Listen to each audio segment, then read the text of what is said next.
Enix takes 140 million hit. Content abandonment losses? What the hell's going on? What?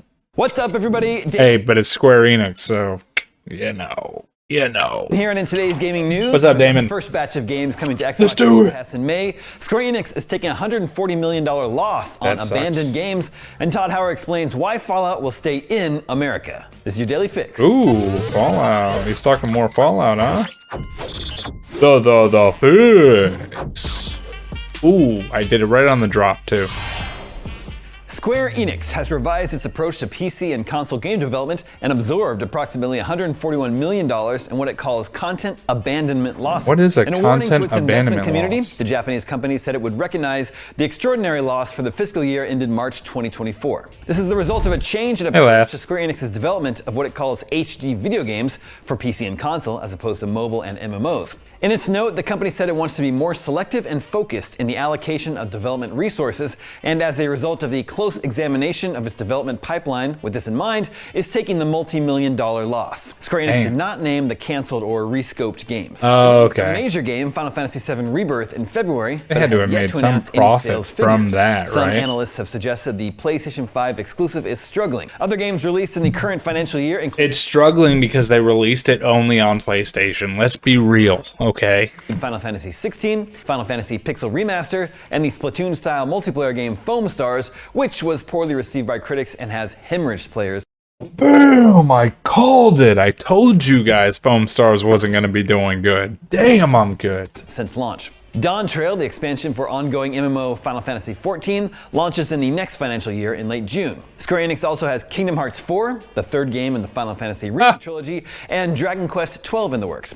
There's also that Dragon Quest 3 HD 2D remake, but we haven't heard anything about it in 3 years. Holy cow. I bet you they're not even going to do it. I did play all the Dragon Age games stuff. coming to Those are Gamepass good. in May. Highlights include Tomb Raider Definitive Edition and Brothers: A Tale of Two Sons. First up, on May 2nd is Tomb Raider Def Ed. Crystal Dynamics action adventure returns to Game Pass as the studio works on a brand new game in the series. Even though it's 10 years old, I think I've already played this one game, super fun to play today, highly recommended. Next up on May 7th is Kona 2 Broom. This first I thought it was narrative Broom game is set in a rural mining village in northern Canada in 1970.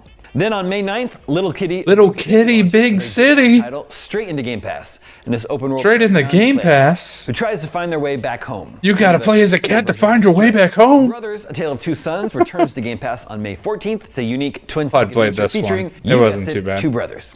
That rounds out Wave 1 Hellblade 2 lineup, but it's worth noting that we know of at least one game coming in the second half of the month, Senua's Saga Hellblade 2. Also, Microsoft surprise launched The Rewinder into Game Pass yesterday, April 29th. It's a 2D puzzle adventure game inspired by traditional Chinese folklore. Meanwhile, Respawn's Star Wars Jedi Survivor is on Game Pass. I gotta play that. Which is part of a Game Pass Ultimate subscription.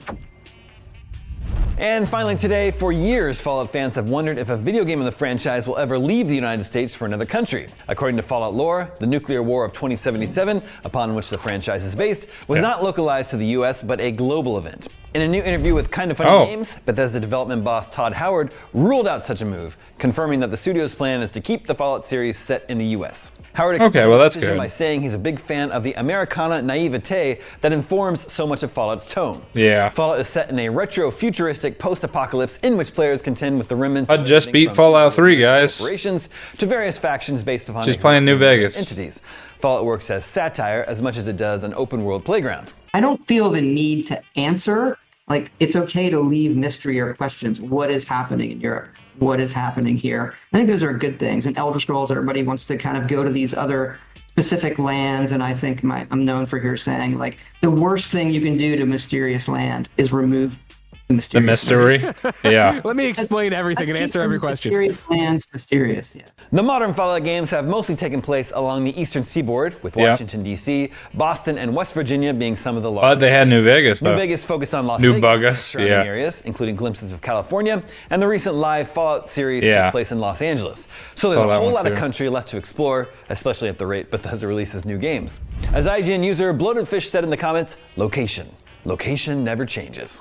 Of course, the high-profile but unofficial fan-made Fallout London mod will venture beyond America, although a release date remains unannounced. What? The recent Fallout 4 next-gen update broke key third-party mods. There's a London mod, bro. You're from London. For the game. And that is your daily fix for Tuesday, Awesome. April 30th. Now that you're caught up on the news, watch the teaser trailer for first-person horror game Necrophosis. It's a Scorn-like. I'm Damon. Oh, I love Scorn. Video game news. Stay tuned Sorry, to IGN. I got excited right there. And me for reacting to IGN with you. I got to see that trailer. I'm sorry about Square Enix and taking such a hit, but I mean, let's be real. With the content that they're coming out with, it's like, you know, can't really say much. Those Xbox Game Pass games are going to be incredible, though. Excited.